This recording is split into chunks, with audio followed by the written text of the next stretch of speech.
섬김과 어울림의 사람들, 비전 장로교회.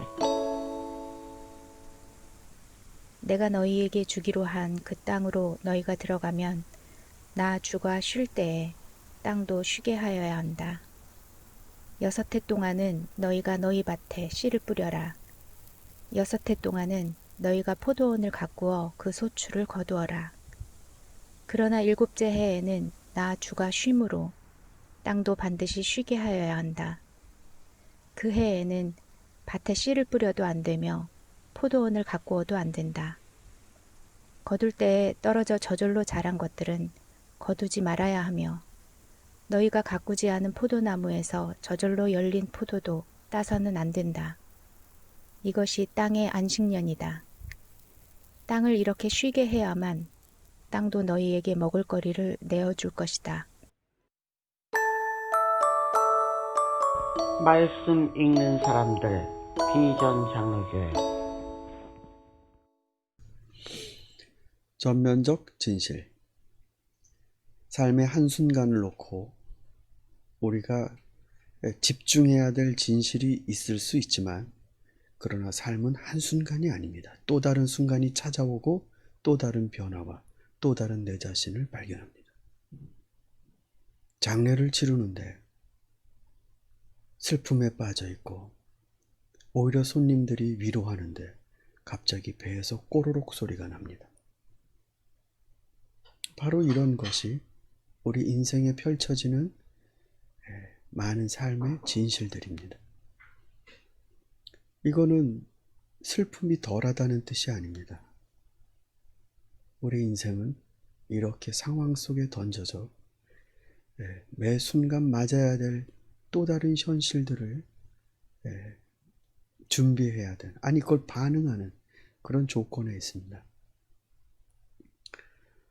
그래서 우리는 악한 것이 늘 악하지 않고 선한 것이 늘 선하지 않고 정의롭지 못하다는 게 늘 그런 게 아니고 정의롭다는 게 또 꼭 늘 그렇다라는 게 아니라는 걸 우린 점점 깨닫게 됩니다. 그러면서 누군가를 판단하고 결정적으로 표현한다는 것이 얼마나 부질없는 일인가, 또 그런 사실을 깨닫는 날도 많이 경험합니다. 그러나 여러분, 주님이 우리에게 마지막 날 너는 이런 사람이다 라고 말씀하실 때도 전면적 진실을 주장할 수 있을까요? 아유, 아닙니다. 주님, 다 보시지 않은 겁니다. 저는 보여드릴 게 또 있습니다. 주님, 그렇게 한쪽만 보고 말씀하시면 안 됩니다. 저는 이런 것도 있습니다. 이렇게 다채로운 나를 말하며 예수 그리스도의 그런 종말에 오셔서의 그 판단을 유보시킬 수 있을까? 전 그럴 수 없을 것 같습니다. 전면적이라는 사실이 우리 사는 날 동안 유효하고 우리는 인간에 대해서 섣불리 판단할 수는 없지만, 그러나 종말론적 진실, 그때 그리스도께서 너는 누구다 라고 말씀하실 때 누가 그거를 더 보셔야 됩니다 라고 말할 수 있겠습니까? 오늘은 거기에 관한 말씀을 나누도록 하겠습니다. 하나님 감사합니다. 주님의 사랑하는 백성들을 지켜주시옵소서. 하나님, 이 세상을 살아가면서 하나님, 우리가 정말로 현실 가운데 우리 자신도 모르는 또 다른 자신을 만나지만, 그러나 마지막에 주님이 우리를 놓고 어떻게 판단하셔야 되는지 우리가 지금 주께 부여받은 이 시간 동안에 우리들의 진실을 하나님 잘 준비해 나갈 수 있도록 인도하여 주시옵소서.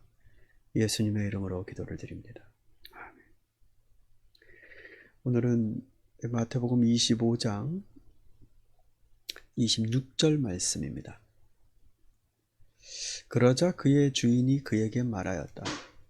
악하고 게으른 종아, 너는 내가 심지 않은 데서 거두고 뿌리지 않은 데서 모으는 줄 알았다. 네, 말씀이 더 진행됩니다만 26절 말씀만 보도록 하겠습니다. 여기에서 마치 한 달란트 받은 종이 주인을 만났을 때 대뜸 주인은 이런 사람입니다 라고 말한 것처럼 주인도 똑같은 화법으로 말하죠. 악하고 게으른 종아. 굉장히 종합적인 판단입니다. 그걸 이 사람을 통틀어서 말한다면 이렇게밖에 말할 수 없는. 그러면서 악하다는 표현을 쓰셨습니다. 악하다. 네, 제가 좋아하는 웹툰이 있습니다. 호랑이 형님이라는 웹툰이 있어요. 지금 벌써 5년 넘게 토요일마다 이렇게 한 편씩 나오는 그런 웹툰이 있습니다. 근데 이 웹툰이 재밌는 것이 처음엔 분명히 다른 경계를 넘어 침범하는 나쁜 놈으로 등장을 하는데 점점 그 나쁜 놈의 캐릭터가 그렇게 나쁘다라고 말할 수 없는 일들을 합니다. 자기 종족을 위해 리더이기 때문에 삶의 새로운 가능성을 열어주고 늘 지들끼리 물고 뜯는 자기의 동족들에게 합하면 힘을 합하면 이겨낼 수 있다는 정신을 불어넣어주고 이런 모습들이 부각이 됩니다. 아마 그 작가는 섣불리 우리들이 악하다 혹은 선하다라는 이 경계에 대해서 은연중에 또 다른 시각을 던져주는 것 같아요. 그렇습니다. 사실 나쁜 사람을 속을 보면 그렇게 늘 나쁜 것만은 아니고요. 그런데 사랑이 많으시고 자비로우신 주님이 마지막에 오늘 이 돌아와 셈을 하는 주인처럼 악하다 라고 말씀을 한다면 여러분 그 평가도 한 면만 보고 결정을 내리신 거라 얘기할 수 있을까요?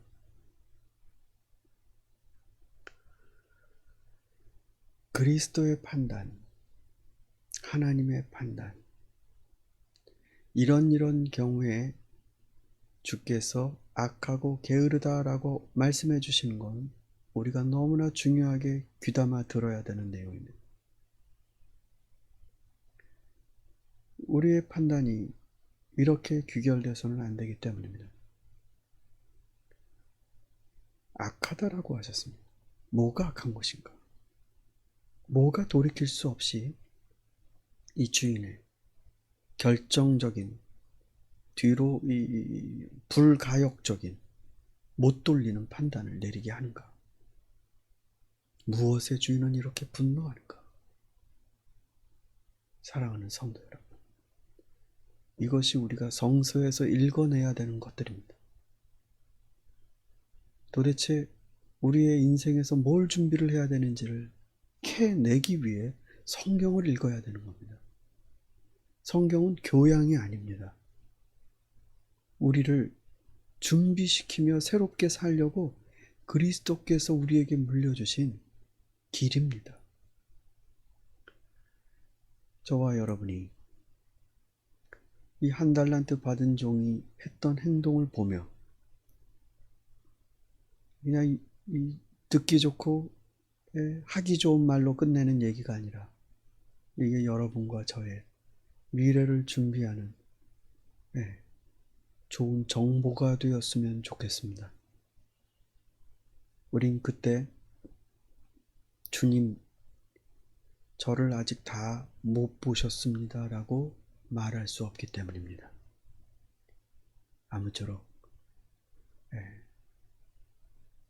우리들의 삶을 이 말씀으로 잘 준비하는 복된 하루하루 사실 수 있기를 소망합니다. 말씀 듣는 사람들 비전 장로교회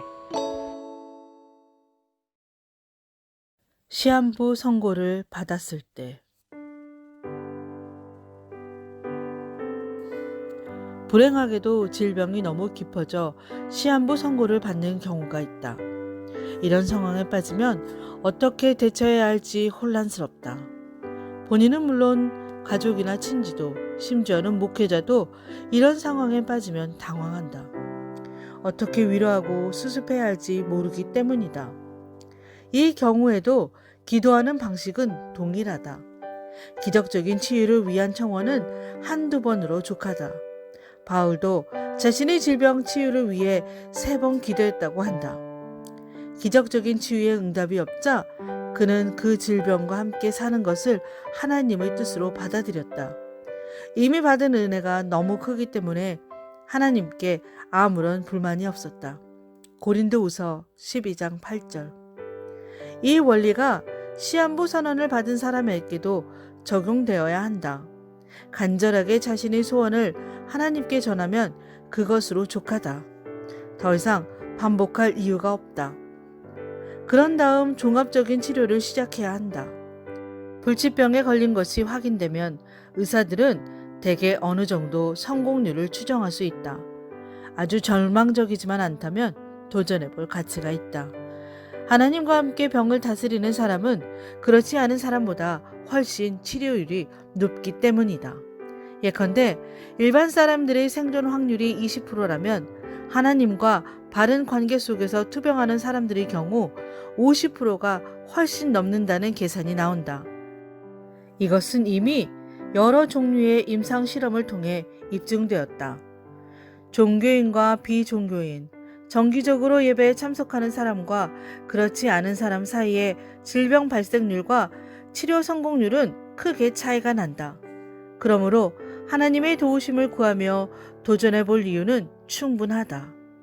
이 경우에도 실패할 수 있음을 인정하고 그 가능성에 대해 준비해야 한다. 성령과 동행하며 병을 다스리다 보면 하나님의 부름을 기꺼이 받아들일 수 있는 마음 자세를 갖게 된다. 사실 하나님 안에 있는 한 실패도 죽음도 없다.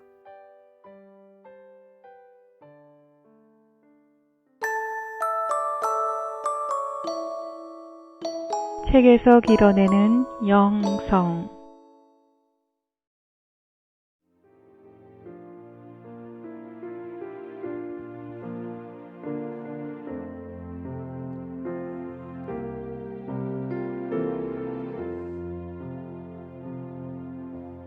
낮은 해처럼 떠는 달처럼 그렇게 살 순 없을까. 욕심도 없이 어두운 세상 분투어 온전히 남을 위해 살듯이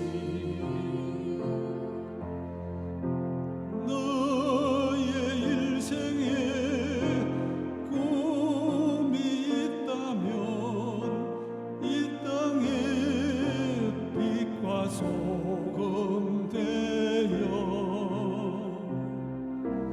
가난한 영혼 지친 영혼을 주님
찬송하는 사람들 비전장로교회